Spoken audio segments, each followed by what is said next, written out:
Dans la commune de Yopougon, un parc à bétail pose des problèmes de salubrité. En République démocratique du Congo, l'opposant Martin Fayulu conteste sa défaite à la présidentielle du 30 décembre dernier. Il revendique la victoire avec 61% des suffrages. Bonsoir, merci de suivre le 19h. Le procureur de la République a requis l'ouverture d'une information judiciaire contre Jacques Ewo et Akosi Benjo avec mandat d'arrêt. Il est reproché aux députés d'avoir détourné plus de 5 milliards de francs CFA. Je vous propose d'écouter le procureur de la République, Ado Richard. J'ai requis l'ouverture d'une information judiciaire contre lui sans mandat de dépôt et contre Benjo Kossi Noël Charles avec mandat d'arrêt. Monsieur Owo Jacques-Gabriel Martial a ainsi été inculpé pour les faits de détournement de deniers publics, faux et usage de faux et de blanchiment de capitaux par Madame le juge d'instruction du 5e cabinet. Il a été laissé en liberté provisoire car ne pouvant faire l'objet d'arrestation sans l'autorisation du bureau de l'Assemblée nationale, conformément à l'article 92 alinéa 2 de la Constitution. Dans mon communiqué en date du vendredi 4 janvier 2019, j'avais clairement indiqué que l'arrestation d'un parlementaire était proscrite hors session sans la levée de son immunité. Et sachez que le bureau de l'Assemblée nationale demande la suspension des poursuites contre le député Jacques Ewo. Direction la ville de Mans, qui a un nouveau maire depuis le 13 octobre dernier, en la personne d'Aboubacar Fofana Sidiki. La nouvelle équipe récemment installée s'active à œuvrer pour le développement et le rayonnement de la commune. Elle a organisé récemment des états généraux au cours desquels elle a annoncé une opération d'embellissement en cours dans la cité. Le point de notre correspondante à Mans, Eve Bouy. Fofana Aboubacar Sidiki, entrepreneur, est le nouveau maire de Mans depuis le 13 octobre 2018. Les différentes populations qui l'ont plébiscité à la tête de la commune affichent déjà leur attente. En tout cas, il y a beaucoup de choses à faire. Ça saute aux yeux. Les routes, il n'y a pas de bitume. En tout cas, nos routes sont gâtées. On ne peut pas rentrer dans les quartiers. Quand tu rentres dans les quartiers même, il y a les coins, même où voiture ne peut pas rentrer. Quand tu prends un taxi, même tu veux aller dans les différents quartiers, les taxis ne veulent pas rentrer. On a besoin de nouveaux marchés et puis les rues sont gâtées. On peut même pas faire 100 pas. Il n'y a pas de route, il n'y a rien.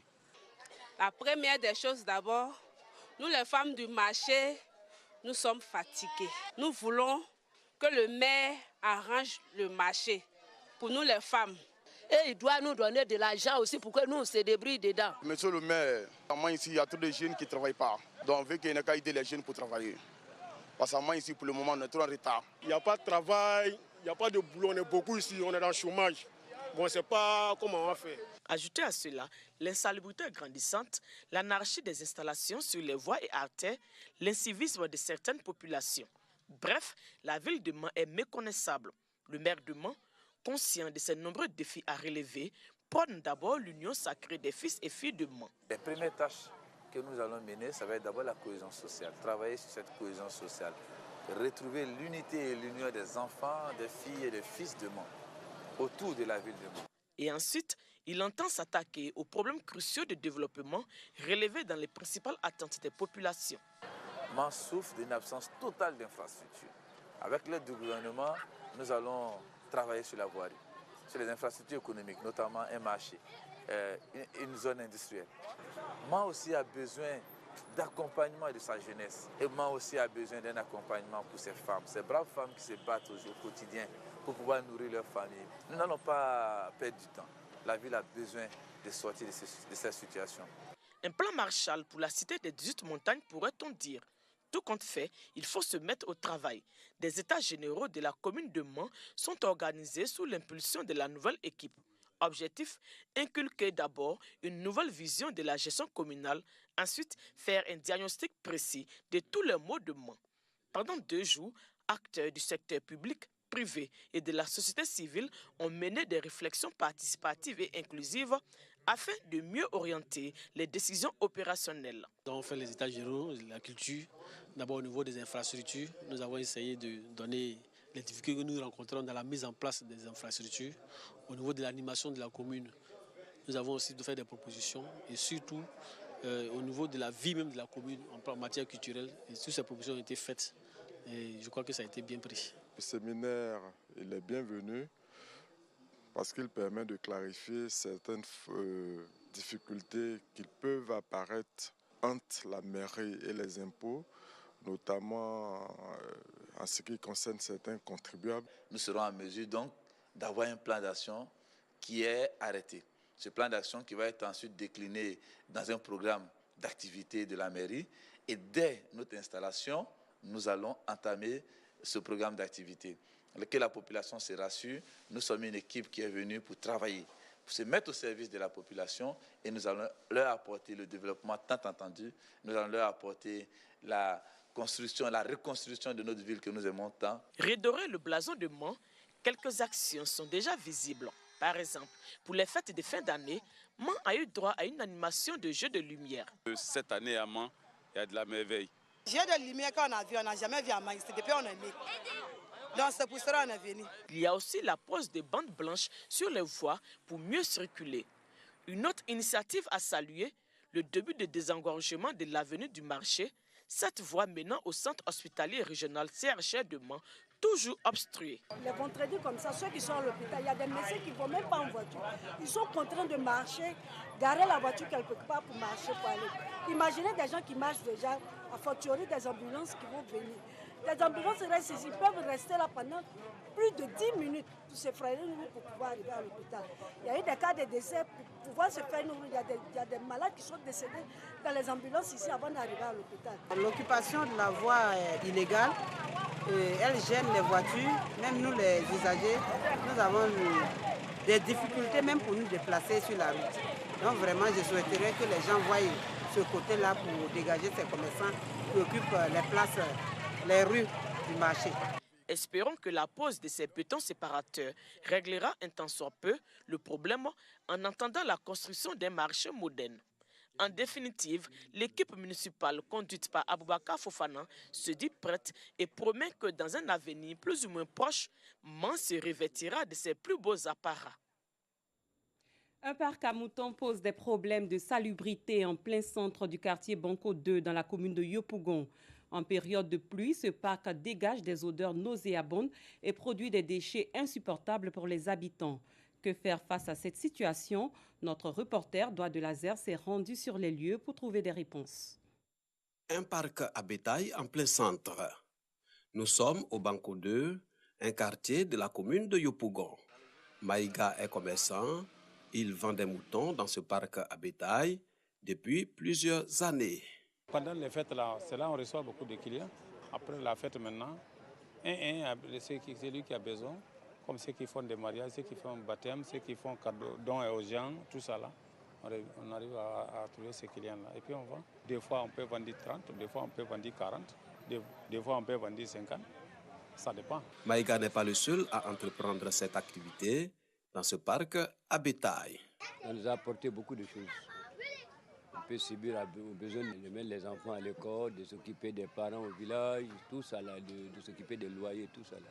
L'air WC là, c'est quoi là, quand ça pète là, donc ça passe par là, c'est la route qui est là. Donc ça nous dérange ici là. Ça peut faire 2 mois, l'eau sale là, ça peut faire 3 mois, 4 mois, ça sort. Et dans 2 jours là seulement, c'est arrêté. Le parc à bétail de Banco 2 reçoit plusieurs visiteurs par jour. C'est ici que Thomas et bien d'autres achètent leurs moutons. Je suis à 2 km d'ici, c'est-à-dire au Millionnaire, quartier résidentiel. Ben voilà, comme c'est dans la même commune. Je n'ai pas regardé un peu le prix parce que je me dis qu'aller jusqu'à de l'autre côté, à Port-Bouin, à l'abattoir, ce sera encore plus long. Donc j'ai préféré payer sur place. Si les commerçants de ce parc à bétail se frottent les mains, les habitants à proximité, eux, grincent des dents. Ils vivent dans des conditions insalubres à cause des odeurs et des déchets. Quand il fait nuit, c'est noir et puis on agresse. C'est derrière les moutons, les gens se mettent pour nous agresser. Tu ne peux même pas passer sur la route. À partir de 22h, tout le monde rentre dans les maisons. Le quartier n'est pas stable. L'odeur, c'est grave.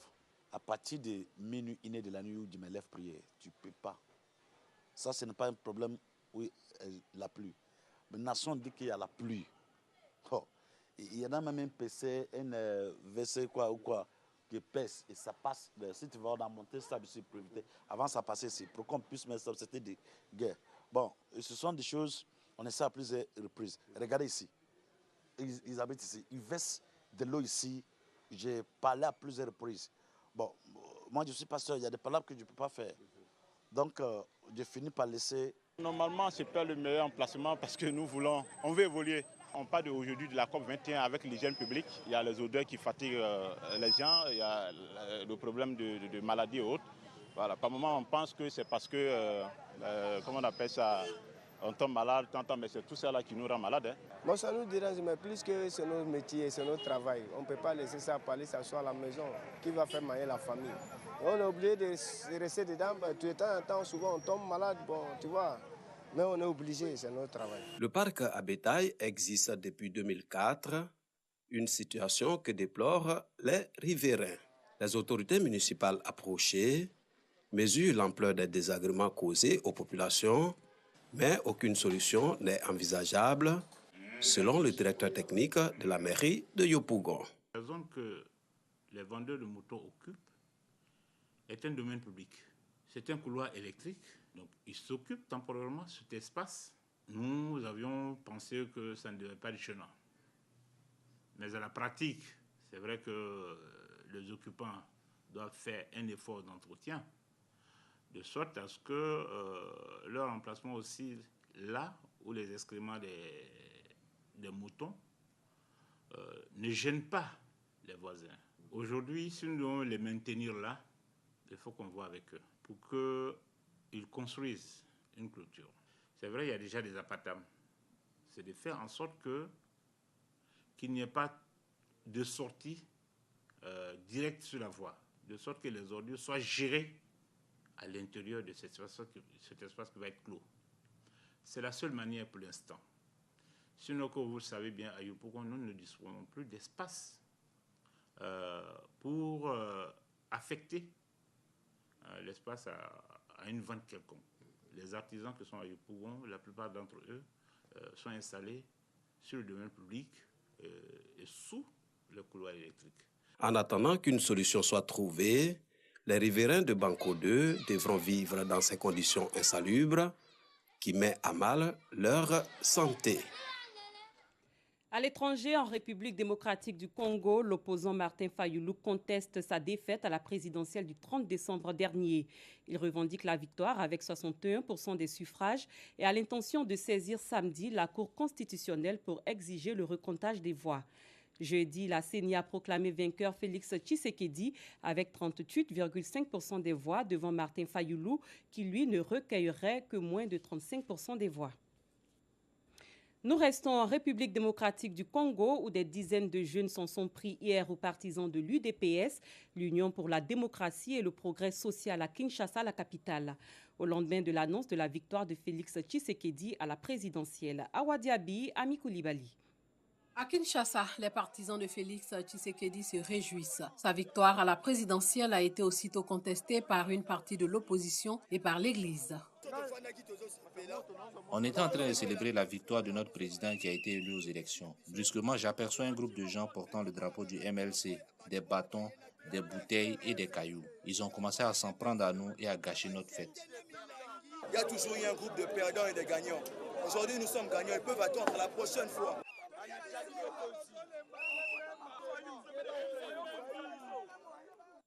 Le président américain Donald Trump a affirmé que son projet controversé de mur relève du bon sens. C'était lors de sa visite à la frontière américano-mexicaine. Ainsi s'achève cette édition. Merci d'avoir été des nôtres. Les programmes se poursuivent sur RTI2. À très bientôt.